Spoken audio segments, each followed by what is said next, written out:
Assalamualaikum warahmatullahi wabarakatuh.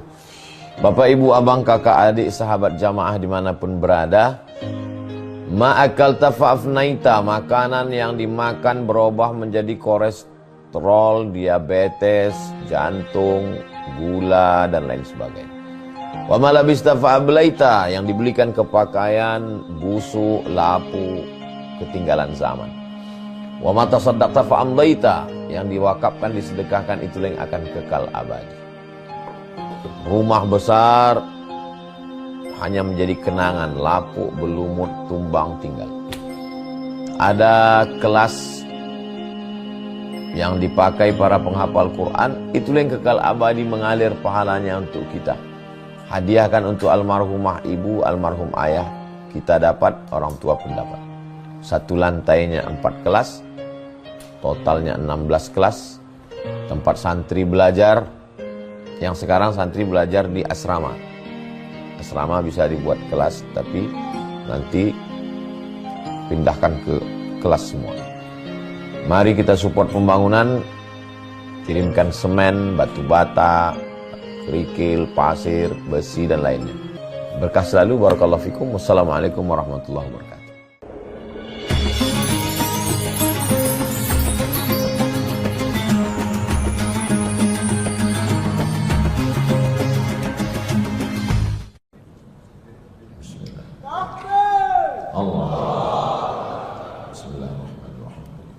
Assalamualaikum warahmatullahi wabarakatuh. Kalau Tuhan menangkap balang, jangan ditangkap di tengah padang. Dari bunyi sambutan salam, nampaknya jamaah ini belum makan siang. Apa kabar semua? Alhamdulillahirabbil alamin. Wa bihi nasta'inu ala umurid dunya waddin. Wassalatu wassalamu ala al-qairil ghurril muhajjalin sayyidina wa maulana wa syafi'ina wa zukhrina wa qurrati a'yunina Muhammadin wa ala alihi wa sahbihi wa man tabi'ahu ila yaumiddin. Pengurusi masjid, muslimin, jamaah yang dimuliakan Allah Subhanahu wa taala, semoga kita istiqamah iman dan Islam, sihat zahir dan batin, dan kita semua husnul khatimah, dan kita masuk surga bersama Rasulullah sallallahu alaihi wasallam. Amin ya rabbal alamin. Tajuk yang akan kita bahaskan, beberapa hikmah yang boleh kita ambil pelajaran daripada hijrah Nabi Muhammad sallallahu alaihi wasallam. Hijrah ini bermula daripada hari Khamis. Hari Khamis itu berkumpullah semua pengetua-pengetua kabilah Arab di suatu rumah. Nama rumah itu Darun Nadwah. Dar, rumah. Nadwah, tempat berkumpul. Di Darun Nadwah ini mereka semuanya berkumpul, dan yang mereka bahaskan adalah bagaimana cara membunuh Nabi Muhammad sallallahu alaihi wasallam. Pengetua mereka ketika itu adalah Abu Jahal. Abu ayah, Jahal bodoh. Abu Jahal ayah bodoh. Kenapa dia ayah bodoh boleh mengumpulkan orang ramai? Lalu kemudian Abu Jahal ini bertanya kepada semua, macam mana cara kita supaya Muhammad sallallahu alaihi wasallam ini boleh kita bunuh, kita lenyapkan, kita hilangkan daripada kota Makkah Al-Mukarramah. Maka ketika itu Abu Jahal bertanya, siapa yang nak bagi pendapat? Lalu kemudian satu di antara mereka mengatakan, bagaimana kalau Muhammad sallallahu alaihi wasallam kita buang dia ke tempat yang jauh, selepas itu dia tiada boleh datang lagi ke kota Makkah Al-Mukarramah. Rupanya pendapat yang pertama ini dibantah, ditolak oleh pengetua suku yang lain. Kata mereka, Muhammad sallallahu alaihi wasallam dia ni bukan manusia macam biasa. Nanti bila kita buang dia di tempat yang jauh, Kemudian di tempat jauh itu nanti dia punya pengikut. Lalu kemudian dia balik lagi nanti ke kota Makkah dan mereka akan buat satu gerakan revolution. Maka kita semua boleh mati. Berbahaya, danger, tak boleh kita lakukan. Maka pendapat yang pertama ini pun tertolak, tak jadi dibuang ke tempat yang jauh. Kemudian ada satu lagi bagi pendapat. Saya ada idea. Apa idea awak? Kita jangan buang dia tempat jauh. Kita buatkan saja satu peti, kita ikat dia, kita masukkan dia dalam peti. Jangan bagi makan, jangan bagi minum. Dia kena panas terik matahari, kita letakkan di samping Kaabah, dia mati. Rupa-rupanya pendapat yang kedua ini pun juga ditolak. Sebab yang lain mengatakan, bila kita ikat dia, kita masuk dalam box, kita masukkan dalam peti, nanti pengikut-pengikut dia yang selama ini senyap, mereka semua akan bangkit dan akan membela Muhammad sallallahu alaihi wasallam. Berbahaya juga. Kita tak banyak. Nanti bila orang-orang Makkah yang selama ini suka kepada dia, khasnya fakir miskin, budak-budak hamba sahaya, nanti mereka semuanya akan bangkit menolong dia. Sebab mereka menengok pujaan hati mereka sedang teraniaya. Pendapat yang kedua ini pun ditolak juga. Lalu kemudian datang seorang lelaki tua. Lelaki tua ni, kata lelaki tua ni, saya ada idea. Macam mana? Kita kumpulkan pemuda-pemuda belia. Lalu pemuda belia ini masuk ke dalam rumah Muhammad sallallahu alaihi wasallam. Malam-malam, tengah malam, pemuda ini masuk ke dalam rumah Muhammad sallallahu alaihi wasallam. Lalu kemudian dia keluarkan pedang dia pancung kepala Muhammad sallallahu alaihi wasallam. Tak ada orang yang tahu. Rupanya pendapat yang ketiga ini pun tak boleh juga diterima. Sebab apa? Sebab bila nanti tertangkap, dicari tahu siapa yang membunuh dia, nanti akan terjadi perang besar. Sebab Muhammad sallallahu alaihi wasallam anak Abdullah, anak Abdul Muttalib, anak Hashim, anak Abdi Manaf, anak Qusay. Maka Bani Qusay, Bani Abdi Manaf, Bani Hashim akan mengamuk. Bani Manaf, Bani Qusay, Bani Hashim adalah suku yang besar di kota Makkah. Ini pun tak boleh kita lakukan. Kemudian selepas itu kata Abu Jahal, saya ada idea. Kalau yang membunuh satu orang, nanti yang dicari satu orang. Jadi bagaimana supaya kita tidak mencari dan dicari? Setiap suku ini kirim satu pemuda. Dari suku ini kirim satu pemuda, dari kabilah ini kirim satu pemuda. Semua kita mengirimkan pemuda belia, dan mereka semua masuk ke dalam rumah Muhammad sallallahu alaihi wasallam. Selepas itu semua pemuda ni mengeluarkan pedangnya dan membunuh satu kali cincang, satu kali tebas, maka matilah Muhammad sallallahu alaihi wasallam. Jadi kalau ada orang, bila kita sedang meeting, kita sedang kumpul bersama, kita membahas bagaimana cara kita nak meramaikan masjid, dia tak ada idea. Macam mana cara kita nak buat sumbangan untuk petugas menampung kos pengurusan masjid, membuat tahfiz Quran untuk pelajar yatim, dia tak ada idea. Tapi kalau macam mana nak buat dosa, dia ada idea. Ini namanya Abu Jahal. Dia memang untuk yang baik-baik dia jahal, dia bodoh. Tapi kalau untuk yang maksiat, dia ada good idea, dia ada kecerdasan, dia smart. Ini namanya bukan Abu Smart, Abu Jahal. Rupanya Abu Jahal ini kalau untuk yang baik dia tak tahu. Tapi kalau untuk membunuh Nabi Muhammad sallallahu alaihi wasallam, dia ada fikiran-fikiran. Dari mana fikiran ini datang?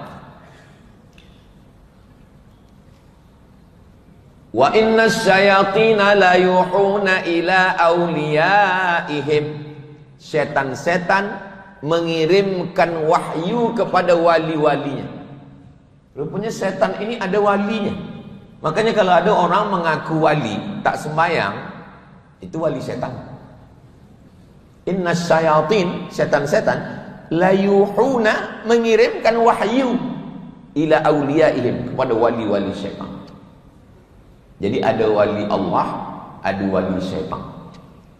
Wali Allah itu siapa? Ala inna awliya Allah la khawfun alaihim walahum yahzanun.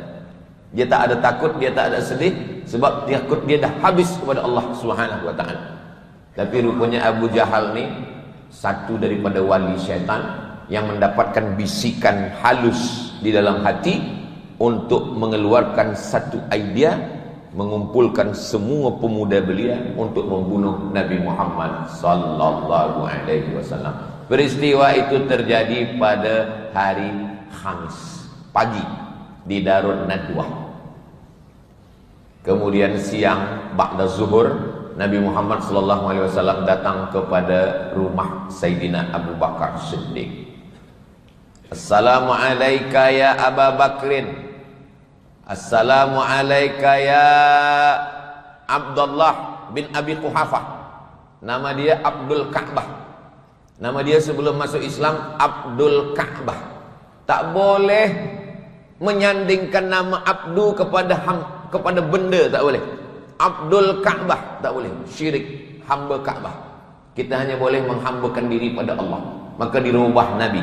Semua yang nama Abdu, Abdus Syams, hamba matahari, tak boleh.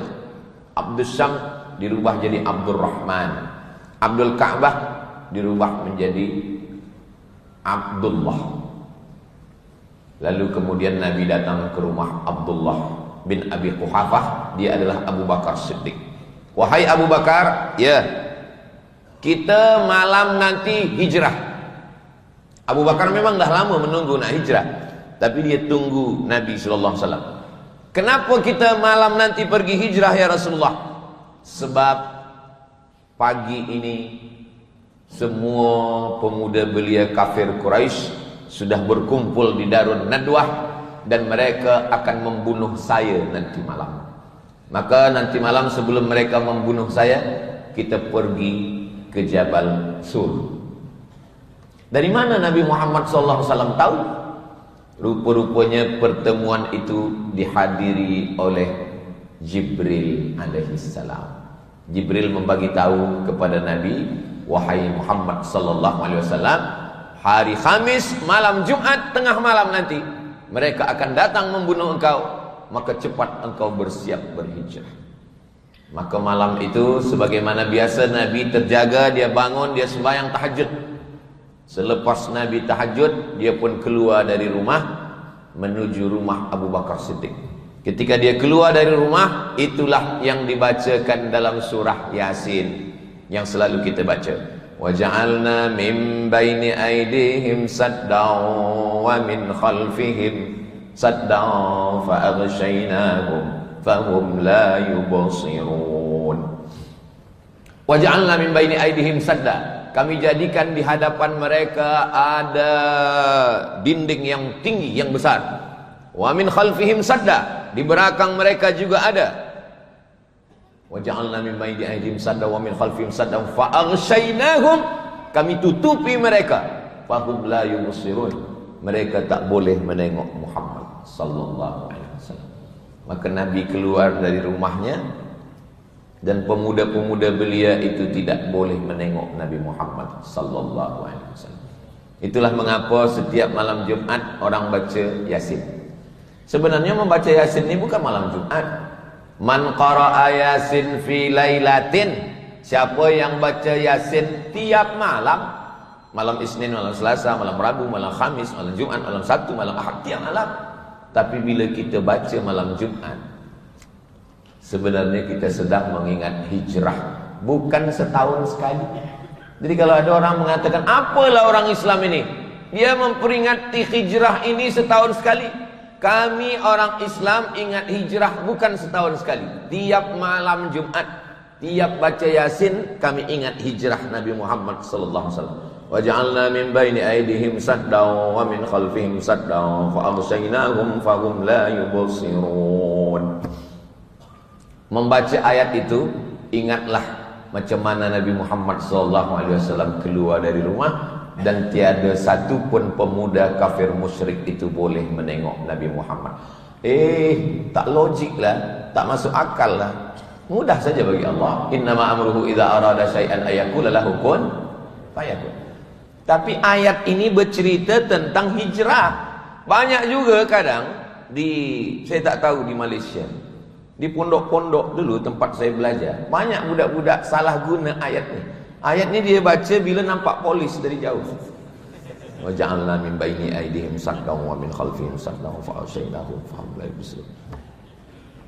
Dia lalu, polis tengok juga. Kenapa nampak? Rupanya polis pun hafal Yasin. Aku pun dari pondok juga kata dia. Keluarlah Nabi. Selepas Nabi keluar, mereka masuk ke rumah Nabi Muhammad SAW. Mereka sudah siap ingin menebas kepala Nabi Muhammad SAW. Mereka akan tebas kepala Nabi. Elok kita tengok dulu siapa yang ada di dalam ni. Manakala mereka tengok, rupa-rupanya yang ada di dalam adalah Sayyidina Ali karramallahu wajhah. Berapa umur Sayyidina Ali? Umur Nabi dengan Sayyidina Ali bezanya 30 tahun. Berapakah umur Nabi waktu hijrah? Nabi dapat wahyu umur 40. Nabi berdakwah di Mekah 13 tahun. 40, 13, 53. Bila umur Nabi 53 tahun dan masa hijrah itu adalah beza Nabi dengan Ali adalah 30 tahun.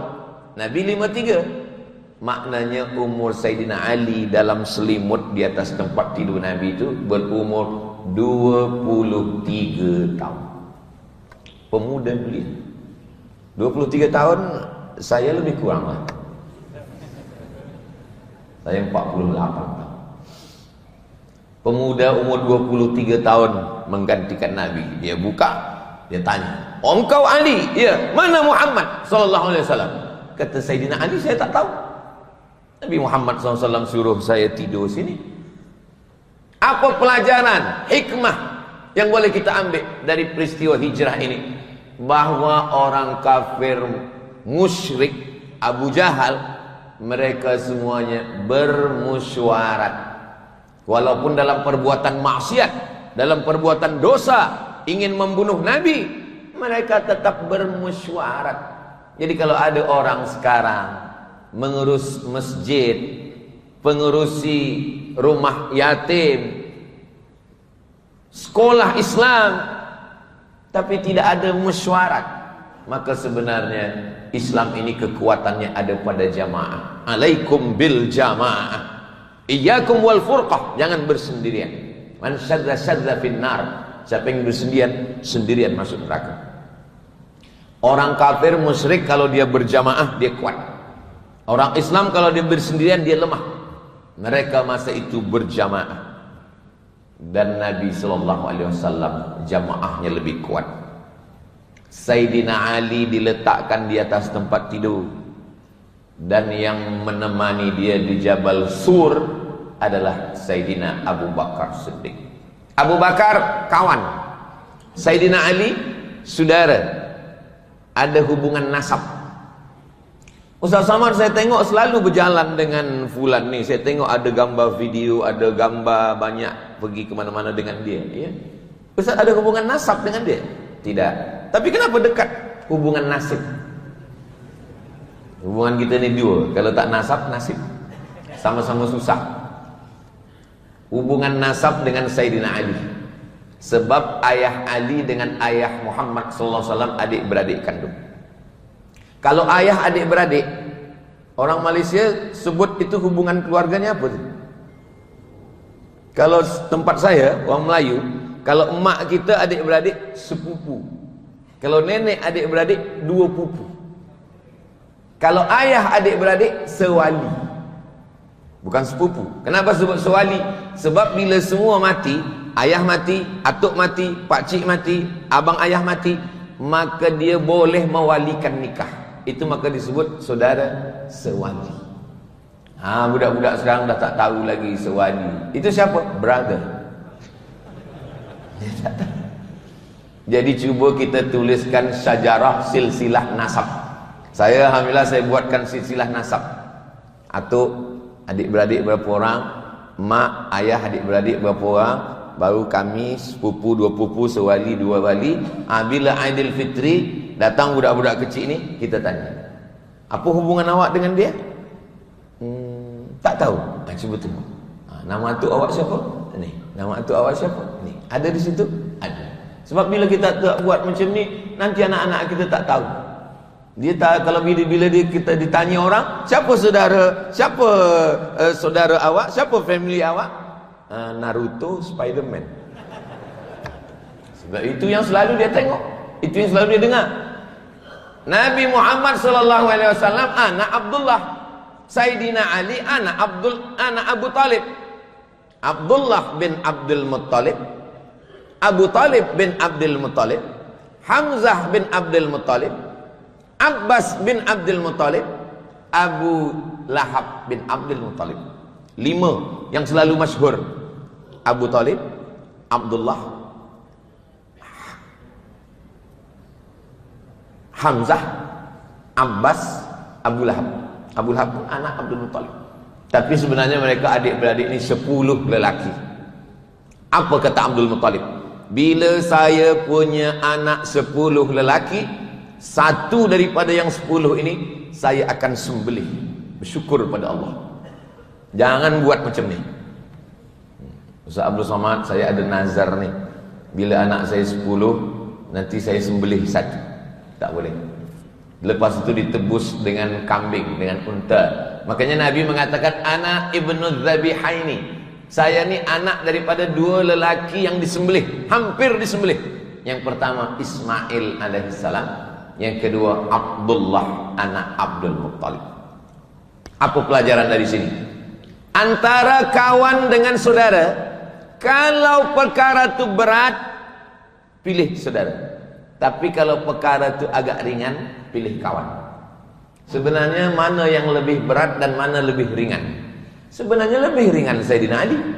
Sayyidina Ali kerja dia hanya tidur di tempat tidur Nabi. Sedangkan Abu Bakar Siddiq naik ke Jabal Sur, berat. Tapi kalau kita fikir sekali lagi, berat Sayyidina Ali. Iya kalau mereka buka selimut, kalau tak buka, iya juga. Kalau taruhannya nyawa, pilih saudara. Tapi kalau belum sampai kepada nyawa, pilih kawan. Orang sekarang mengaku umat Nabi Muhammad SAW, tapi yang berat-berat kasih pada kawan, yang ringan-ringan kasih pada saudara. Ini bukan Nabi Muhammad SAW. Kita nak cerita hijrah dan apa hikmah yang boleh kita ambil daripada hijrah Nabi Muhammad SAW. Selepas itu mereka pun mengamuk. Kata Sayyidina Ali, saya tak tahu. Maka mereka mencari kepada semua tempat. Nabi SAW sudah naik ke atas Jabal Thur. Tempat Nabi menerima wahyu Jabal Nur. Tempat Nabi bersembunyi masa hijrah Jabal Thur. Ini banyak orang yang bercerita balik umrah. Balik daripada umrah, dia pun bercerita kepada tetamu, saya naik ke Jabal Thur. Padahal sebenarnya dia naik ke Jabal Nur. Dia lupa, yang mendengar tak tahu. Dua-duanya sama-sama mengangguk. Nabi naik ke atas Jabal Nur, turunlah Iqra bismi rabbikal ladzi khalaq, khalaqal insana min 'alaqin, Iqra wa rabbukal akramul ladzi 'allama bil qalam, 'allamal insana ma lam ya'lam. Nabi naik ke atas Jabal Thur, itulah bersama Sayyidina Abu Bakar Siddiq. Banyak jamaah kita naik ke Jabal Nur, sebab Jabal Thur lebih tinggi dan lebih tajam, sehingga jarang orang naik, walaupun beberapa ada naik ke atas. Dulu banyak orang takut naik ke atas, sebab bila sampai di atas dah ada polis. Kita nak sembahyang duha, kita nak berzikir, kita nak berdoa pun dilarang. Bid'ah, bid'ah, wa kullu bid'atin dhalalah, wa kullu dhalalatin nar. Kita bukan nak buat bid'ah di atas, kita hanya setakat nak merasakan bagaimana agaknya rasa Nabi Muhammad sallallahu alaihi wasallam berdua bersama Abu Bakar Siddiq naik di atas. Berapa lama mereka di atas Jabal Thur? Malam Jumat, malam Sabtu, malam Ahad. 3 malam, 3 hari. Hari Jumat, hari Sabtu, hari Ahad. Lalu kemudian ketika Abu Bakar Siddiq hendak masuk ke dalam lubang batu, Nabi Muhammad SAW akan masuk.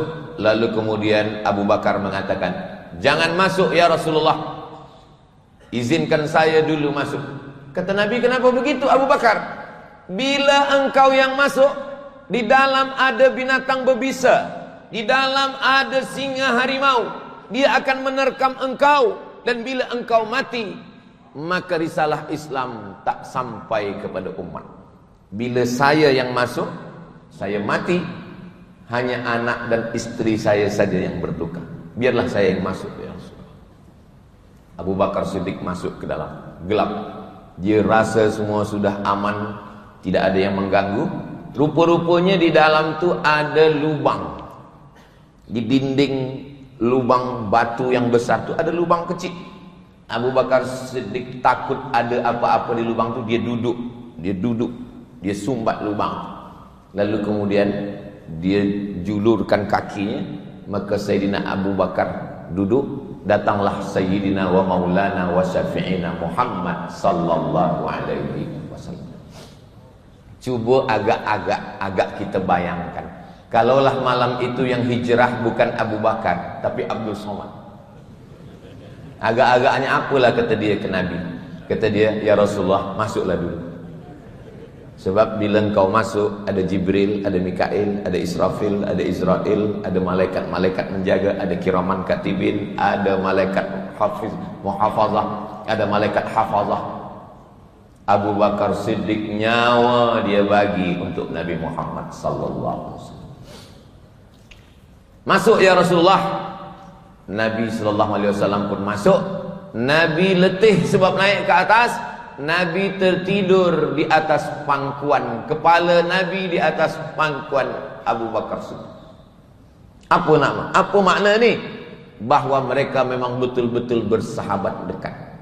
Kita biasanya kalau dah berkawan lama, kita dah tak ada penghalang lagi, tak ada segan lagi. Kalau kita nampak ada kawan-kawan yang bergambar biasa, berarti kalau gambar biasa mungkin setahun 2 tahun. Kalau dia dah pegang bahu mungkin dah 5 tahun 10 tahun. Tapi kalau tidur di pangkuan, saya alhamdulillah sampai sekarang belum ada kawan saya tidur di pangkuan saya. Menunjukkan kita belum dekat betul. Tapi Nabi tidur di atas pangkuan Sayyidina Abu Bakar. Tak lama Nabi tertidur, Nabi terjaga. Nabi terjaga masih gelap. Nabi bertanya, apa ni Abu Bakar? Kenapa ya Rasulullah? Ada air jatuh dari atas. Tak mungkin embun, sebab ini panas dalam gunung bukit batu. Apa yang jatuh dari atas? Kata Abu Bakar Siddiq, air mata saya ya Rasulullah. Air mata Abu Bakar Siddiq jatuh, tepat jatuh di pipi Nabi yang sedang tertidur. Kenapa engkau menangis Abu Bakar? Kata Abu Bakar Siddiq, rupanya dari lubang batu tadi ada binatang berbisa yang menggigit dia. Kaki dia pun tak dia gerakkan. Dia boleh menahan kakinya, dia boleh menahan duduknya, dia boleh menahan tulang belakangnya.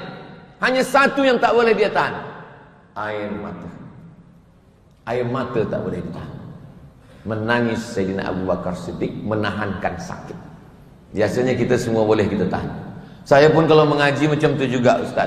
Saya kaki boleh saya tahan, tapi mata ni memang tak tahan Ustaz. Bukan air mata, mata tak nak tidur. Alhamdulillah, saya dah banyak bagi tazkirah.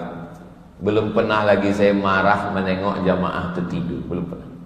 Sebab kalau ada jamaah tertidur, itu makna kaji itu dah masuk ke lubuk hati yang paling dalam. Menetes air mata Abu Bakar Siddiq. Itulah mengapa kita bila sembahyang tarawih, Al-Khalifatul Awwal Sayyiduna Abu Bakrin Siddiq, radhiyallahu an. Radhiyallahu an. Profesor banyak, doktor, PhD banyak, master banyak. Register university setahun, 2 tahun, 3 tahun, doktor, PhD, master, BA. Tapi belum ada, saya tak tahu di Malaysia, di tempat saya belum ada lagi university. Bila awak keluar daripada sini, semua alumni akan mendapat RA. Apa tu? Radhiyallahu anhu. Tak ada. Sebab radhiyallahu anhu ini datang daripada Allah Subhanahu wa taala. Inilah beza kita dengan Syiah. Syiah memaki-maki Abu Bakar dan Umar. Namanya doa Sanamai Quraisy. Sanamai, 2 berhala. Quraisy, 2 berhala Quraisy. Kata mereka Abu Bakar dan Umar ini 2 berhala Quraisy yang setiap pagi mereka laknat. Allahumma al'an sanamai Quraisy. Laknatlah 2 berhala Quraisy. Kita biasanya di mimbar ahli sunnah wal jamaah itu ada 4 nama. Abu Bakar, Umar, Uthman, Ali. Di tiang-tiang ada. Dulu begitu. Supaya apa? Untuk menunjukkan bahawa masjid itu adalah masjid ahli sunnah wal jamaah. Dan di mulut juga kita katakan masa tarawih 20 rakaat 8, 4, 4, 4, 4. Abu Bakar, Umar, Uthman, Ali. Itu cara ulama ahli sunnah wal jamaah untuk membezakan dia daripada Syiah. Lalu kemudian selama 3 malam, siapa pula yang membawakan makanan? Tak ada Nabi baca doa, Allahumma anzil alaina ma'idatan minas sama. Ya Allah, kirimkanlah makanan dari langit. Tak ada. Padahal kalau Nabi berdoa, sedangkan Nabi Isa berdoa, turun makanan. Anzil alaina ma'idatan minas sama'i takuluna na'idan li awalina wa akhirina wa ayatan minka warzuqna anta khairur raziqin. Turun makanan. Manakala Maryam mengandung, idh qalat imra'atu Imran rabbi inni nadartu laka ma fi batni muharraran fataqabbal minni. Ibu Maryam namanya Hannah. Hannah mengandung anak, lalu anaknya bernama Maryam. Maryam tinggal di mihrab. Kullama dakhala 'alaiha Zakaria al-mihraba wajada 'indaha rizqa. Setiap kali Zakaria masuk ke mihrab, dia tengok banyak makanan, banyak buah-buahan. Ya Maryamu anna laki hadza. Maryam, dari mana makanan ini? Maryam menjawab, hadza min indillah. Innallaha yarzuqu man yasha'u bighairi hisab. Maryam dapat makanan, Isa dapat makanan. Nabi Muhammad sallallahu alaihi wasallam sayyidul awwalin wal akhirin, sayyidul awwalaini wasthaqalain. Nabi Muhammad sebelum dia minta Allah dah bagi. Tapi Allah ingin menunjukkan bahawa hijrah ini adalah perjalanan manusia. Beza dengan Isra Mi'raj. Isra Mi'raj rihlah ilahiyah. Tak ada dia berhenti di Jabal Sur, tak ada. Dia terus saja. Subhanalladzi asra bi'abdihi laila minal masjidil harami ilal masjidil aqsa. Dari Masjidil Haram, Masjidil Aqsa, naik Sidratul Muntaha, balik lagi ke Makkah.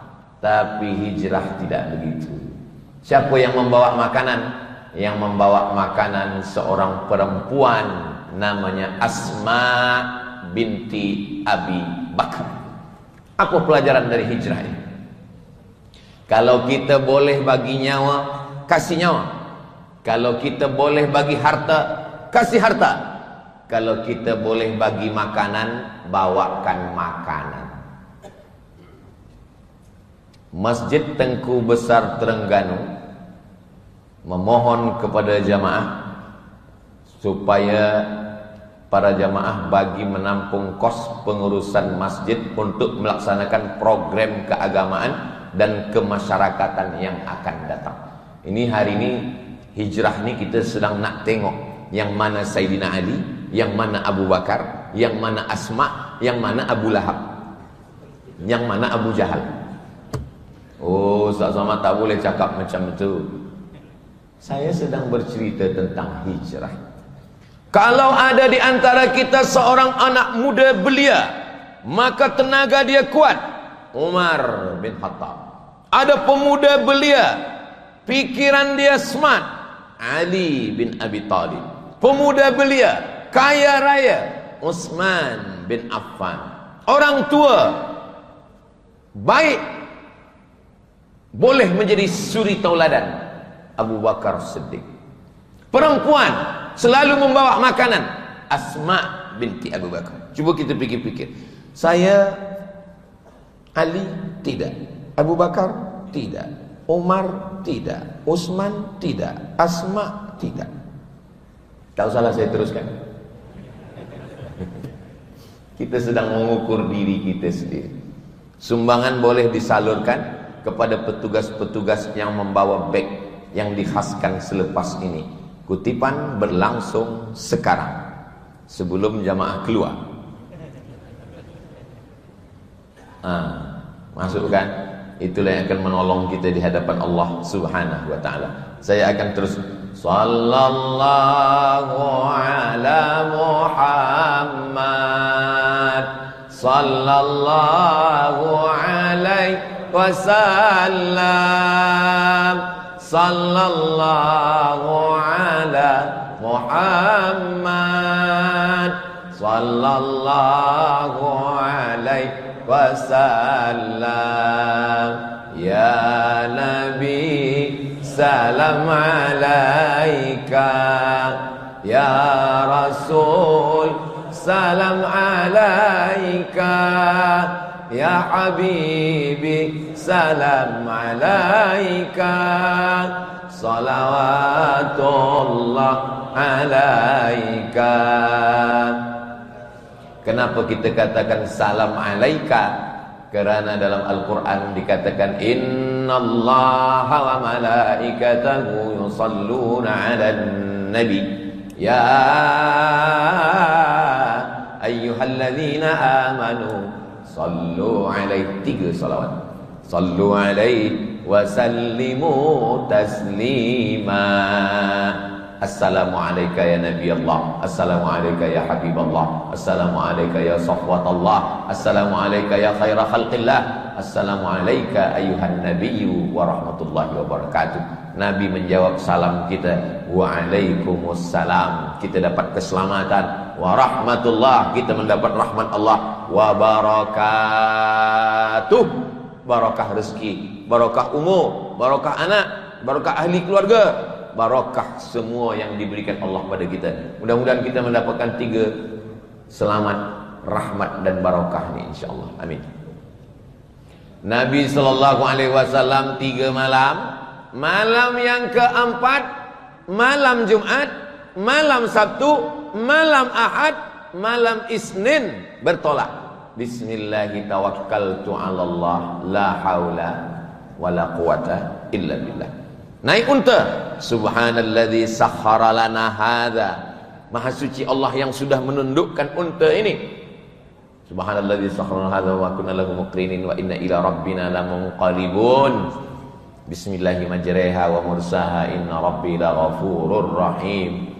Nabi Muhammad SAW, Abu Bakar Siddiq, dan yang menunjukkan jalan adalah Abdullah ibnu Uraiqid menunjukkan jalan. Berapa lama mereka berjalan? Bertolak hari Ahad malam Isnin. Sudah terkira hari Isnin itu. Sebab selepas tenggelam matahari, dia dah masuk Isnin itu bila maghrib. Hari ini hari Jumat. Nanti bila masuk azan maghrib, itu dalam hitungan Hijriah dah masuk Sabtu. Jadi Nabi bertolak hari Isnin. Sampai di Taif hari Isnin. 8 hari 8 malam. Sampai di Taif. Hari Taif pula. Sampai di Quba. Sampai di Quba hari Isnin. Nabi di Quba selama 4 hari. Malam Selasa, malam Rabu, malam Khamis, malam Jumat. Selama 4 hari di Quba, berdirilah satu masjid. Tegaklah satu masjid. Itulah dia Masjid Quba. Panjang umur, sehat badan, mudah-mudahan kita boleh sampai di Masjid Quba. Sampai di Masjid Quba sembahyang sunat. Siapa yang ke Masjid Quba sembahyang sunat 2 rakaat, sama dengan mendapatkan pahala umrah.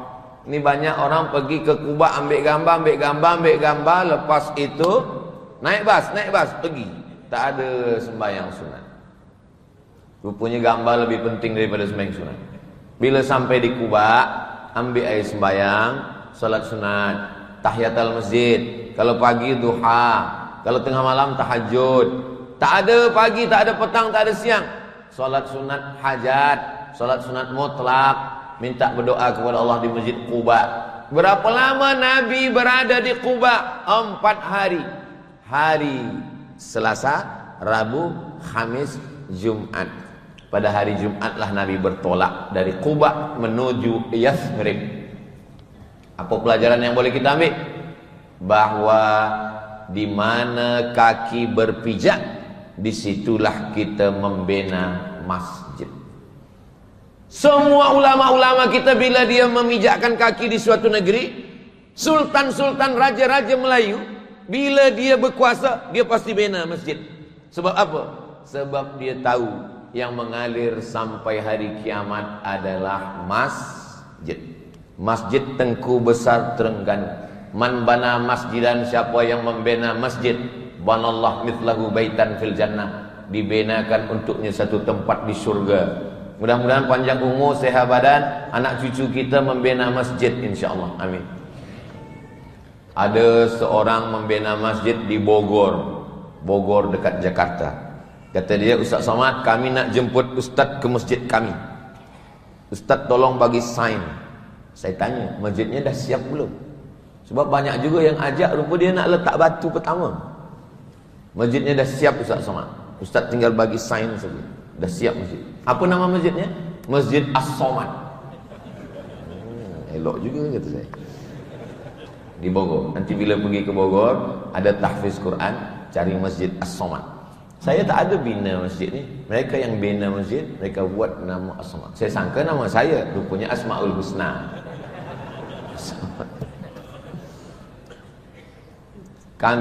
Kita sebagai seorang ayah ni, dulu kita azankan di telinga anak kita bila dia lahir, asyhadu an la ilaha illallah. Kadang anak-anak ni tak tahu sebenarnya ayah kalian, ayah kita, apa yang dia harapkan dari kita. Kami sebagai orang tua ni tak ada harap apa-apa.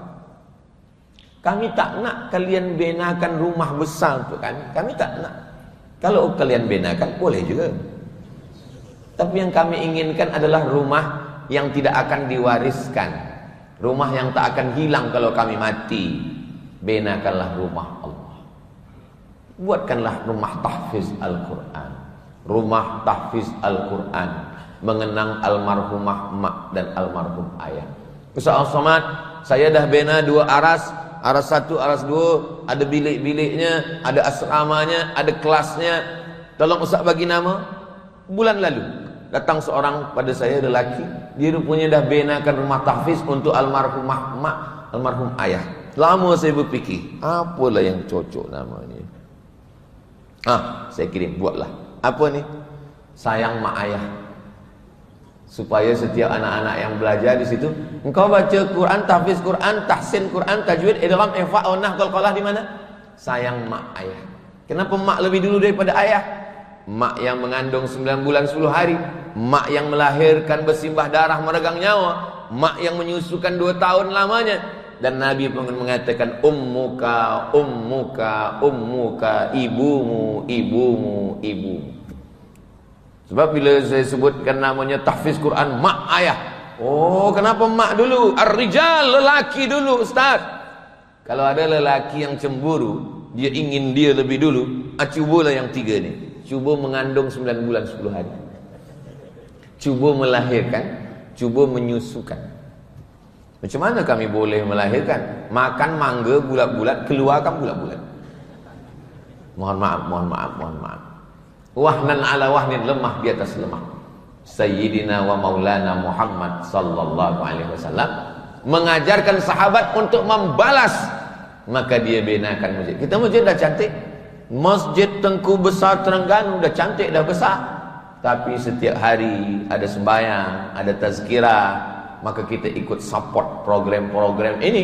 Bila kita bagi, kita niatkan untuk almarhumah mak, ini untuk almarhumah mak saya, ini untuk almarhum ayah saya, maka kita dapat, mak dan ayah kita pun dapat. Mereka akan senang menengok apa yang kita lakukan. Mak saya dah meninggal, ayah saya dah tak ada, tapi dia pasti senang menengok saya dah sampai di masjid Tengku Besar Terengganu dan bersama saudara mara. Kita diikat dengan dua ikatan. Ikatan yang pertama, asyhadu an la ilaha illallah wa asyhadu anna muhammadan rasulullah. Ikatan yang kedua, sesama Melayu.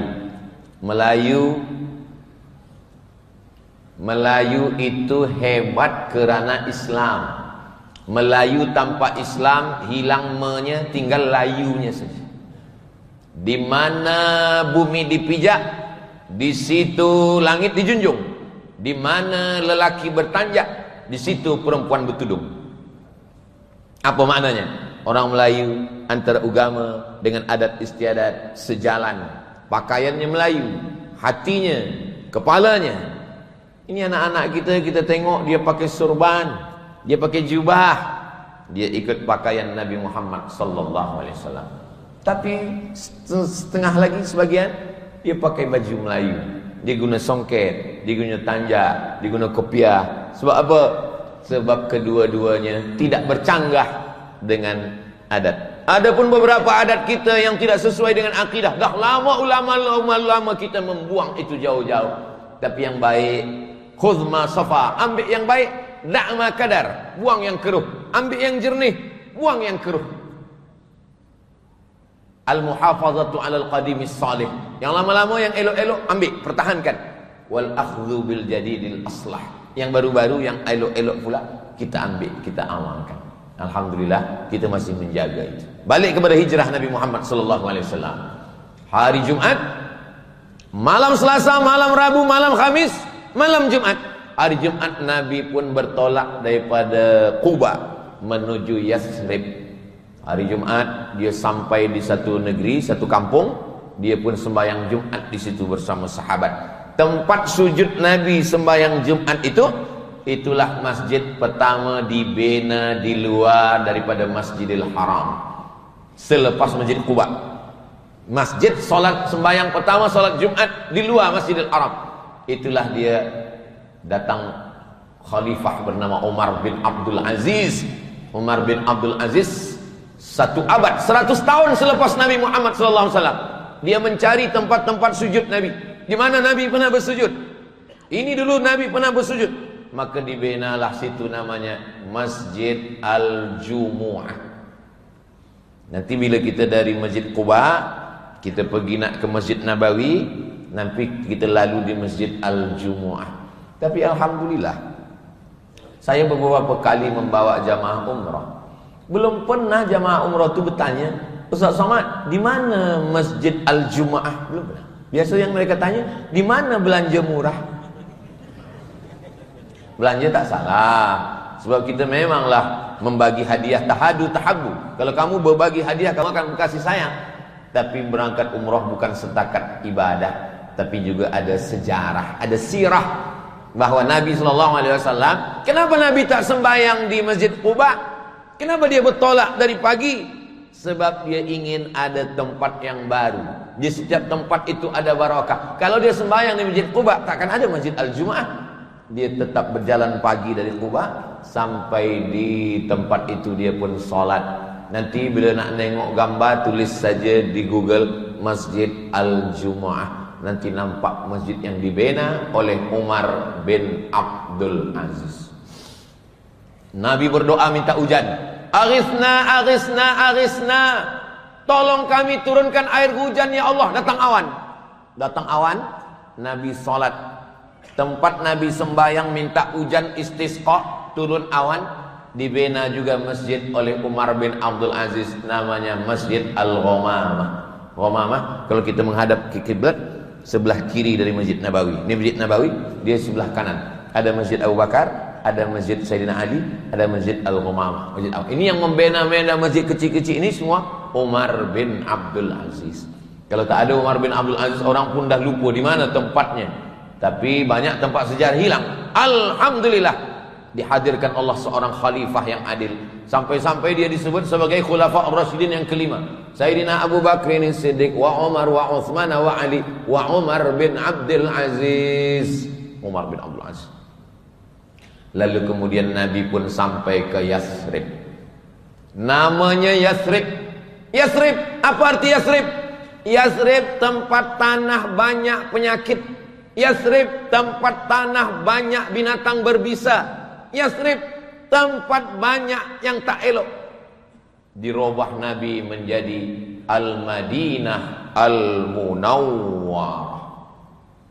Ini Masjid Tengku Besar Terengganu, nama kawasan ni Kubang Ikan. Belum nampak ikan ni lagi. Nama ni elok, Kubang Ikan, tempat ikan berkubang. Maknanya banyak ikan lah. Banyak ikan, elok, tak perlu diganti dengan nama yang baru. Tapi tempat ini nama tak elok, nama buruk. Orang-orang Arab dulu banyak buat nama-nama yang tak elok. Siapa nama dia? Harb. Harb artinya perang. Nabi bukan hanya merubah nama tempat, nama orang pun banyak dirubah. Ada namanya Harb. Kata Nabi, jangan bagi nama Harb. Nama dia siapa? Salam. Salam artinya peace, damai, keselamatan. Siapa nama dia? Murrah. Murrah artinya pahit. Nengok muka dia pahit. Kasih nama yang elok-elok. Siapa nama dia? Abdus Syams, hamba matahari. Mana boleh menghambakan diri pada matahari? Syirik. Dirubah Nabi nama dia Abdurrahman. Rupa-rupanya dia selalu membawa kucing. Dipanggil Nabi, ya Abahir Abu Hurairah. Selalu bawa kucing, Pak kucing. Selalu bawa ayam, Pak ayam. Selalu bawa anjing. Na'udzubillah. Allah Subhanahu wa taala membagikan kita elok, baik. Fa'alhamaha fujuraha wa taqwaha. Ada jalan yang elok, ada jalan yang tak elok. Qad aflaha man zakkaha. Beruntung orang yang memilih jalan yang elok. Beruntung orang memilih jalan yang betul. Qad khaba man dassaha. Rugi orang yang mengotori jalan yang tak elok. Begitu juga dengan nama. Nama pun pilihlah nama yang elok-elok. Sekarang nama ni banyak tak elok. Alhamdulillah kita hampir tak ada lagi orang Melayu yang mempertahankan nama-nama yang tua-tua dulu. Saya tengok nasab datuk nenek moyang saya, tengok nama-nama orang dulu lah, nama-nama tua. Tak ada nama-nama Islam. Tapi yang sekarang-sekarang ni masa moyang saya namanya Abdurrahman. Adik dia namanya Abdul Rahim. Nenek saya namanya Aminah. Suami dia namanya Nuruddin. Saya Abdul Samad. Nama ayah saya Bakhtiar. Nama atuk saya Yahya. Nama ayah daripada Yahya ni namanya Matsah. Ahmad Sah. Nama-nama Islam semua. Tapi walaupun begitu, di tempat kami masih tetap guna nama-nama street, nama road, nama jalan, masih guna. Hang Tua, Hang Lekir, Hang Kesturi, Hang Jebat. Sebab kita tak boleh menghilangkan budaya, nama yang elok, nama yang baik. Tapi kalau arti daripada nama itu tak elok, maka jangan kita guna. Maka orang dulu bila dia pergi haji ke Makkah, dulu-dululah 100-200 tahun lepas, lampau. Dulu mereka bila balik haji tukar nama. Ganti nama. Jadi rupanya banyak jamaah haji yang sekarang ini, dia mendengar cerita tu, bila balik haji nama baru. Bila balik haji nama baru. Jadi beberapa jamaah haji datang ke saya, Ustaz, tukar nama saya. Kata saya, mana boleh. Orang zaman dulu tukar nama dia balik kapal laut. Sekarang tukar nama, paspor tak tukar. Masalah nanti payah. Dulu orang pergi haji itu diazankan. Allahu Akbar, Allahu Akbar. Kenapa orang dulu pergi haji azan? Sebab biasanya pergi haji 2 gendang. Kalau tak mati, balik bawa bini baru. Sebab pergi haji 6 bulan, pergi 3 bulan, balik 3 bulan. Di sana 1 bulan. Banyak yang meninggal di kapal. Maka mereka biasanya balik dengan nama baru, dengan semangat yang baru. Jadi kita sekarang nama kita tak ubah. Nama yang sudah dibagikan oleh orang tua kita, nama adalah doa. Banyak orang sekarang buat nama ni tak ada pakai doa-doa lagi. Tak ada dimintakan kepada alim ulama. Nabi tidak hanya merubah nama tempat. Yathrib dirubah menjadi Al-Madinah Al-Munawwarah. Madinah, kota Al-Munawwarah yang terang benderang dengan cahaya Islam. Dalam tahajud kita minta cahaya. Allahumma ja'al fi qalbi nura, wa fi sam'i nura, wa fi basari nura, wa an yamini nura, wa an yasari nura, min amami nura, min khalfi nura, min fawqi nura, min tahti nura, wa ja'al li nura. Jadikan di hatiku cahaya, telinga cahaya, kanan cahaya, kiri cahaya, mata cahaya, hadapan cahaya, belakang cahaya, atas cahaya, bawah cahaya. Berikanlah kami cahaya. Dan kita meminta cahaya. Saya boleh menengok di masjid Tengku Besar Terengganu ni, boleh menengok mana orang, mana tiang, mana kawan, mana lawan, kerana mata ke atau kerana cahaya? Kerana cahaya. Siapa yang mengatakan kita boleh menengok kerana mata, nanti pukul 12 malam datang kemari, buka mata lebar-lebar, matikan semua lampu, gelap, tak nampak. Kita menengok bukan kerana mata, tapi kerana Allah bagi cahaya. Ada orang, na'udzubillah, mohon maaf, tak ada mata dia, tapi dia ada cahaya. Dia boleh hafaz Quran. Berapa banyak orang yang bermata tapi tak dapat cahaya. Kaki kita pun dia pijak. Kita tegak, ada orang lalu di hadapan kita, dia pijak kaki kita, maka dari mulut kita terkeluar saja cakap, buta ke awak? Dia tidak buta, dia mata dia menengok, tapi sebenarnya hati dia yang tertutup. Supaya kaki ini boleh tidak memijak kaki orang lain, maka dibagi dua. Kalau di atas ni cuma dua, tapi di bawah ni dua kiri dua kanan. Apa namanya? Mata kaki, buku lali. Tapi rupanya sudah dibagi 4 mata pun tak juga boleh menengok. Kenapa? Kerana padam. Allah Ta'ala ingin menghidupkan lagi cahaya. Al-Madinah Al-Munawwarah. Jadi balik daripada Al-Madinah Al-Munawwarah, bercahaya. Dalam sembahyang kita mendapatkan cahaya. Dalam salawat dapat cahaya. Dalam zikir cahaya. Dia dah nak padam, dah nak mati, kecil. Bila kita berzikir, dia bangkit balik. Dah nak mati, dah matam. Bila kita bersembayang, bersolawat, bersedekah, bersilaturahim, dia hidup balik. Fa idza faraghta fansab. Jangan pernah kosong daripada aktiviti yang menghidupkan cahaya dalam diri kita, supaya kita boleh. Karena sakit bukan azab, rugi bukan azab. Yang azab itu adalah ketika tertutup pintu hati. Sebelum telinga tersumbat, sebelum mata tertutup, yang pertama kali ditutup Allah hati. Khatamallahu ala qulubihim. Setelah hati, wa ala sam'ihim. Setelah telinga, wa ala absarihim ghishawa. Summum bukmun umyun, pekak, bisu, buta. La ya'qilun, tak berfikir. La yarji'un, tak boleh balik kepada jalan kebenaran. Jadi dengan hijrah ini kita betul-betul hijrah. 1446 banyak silap, salah, dosa. Maka 1447 hari yang pertama, hari Jumaat, maka kita berjumpa dengan bulan yang mulia, bulan Muharram, berjumpa dengan tahun yang mulia, berjumpa dengan waktu yang mulia, hari mulia hari Jumaat, dan saat yang mulia selepas asar hari Jumaat, sampailah tenggelam matahari. Berdoa kepada yang baik-baik. Mudah-mudahan 1447 ini dibagi Allah lebih baik daripada tahun yang lampau. Kita lebih istiqamah, lebih bahagia, lebih baik, lebih taat kepada Allah, berpindah daripada maksiat kepada taat, berpindah daripada bakhil kepada dermawan.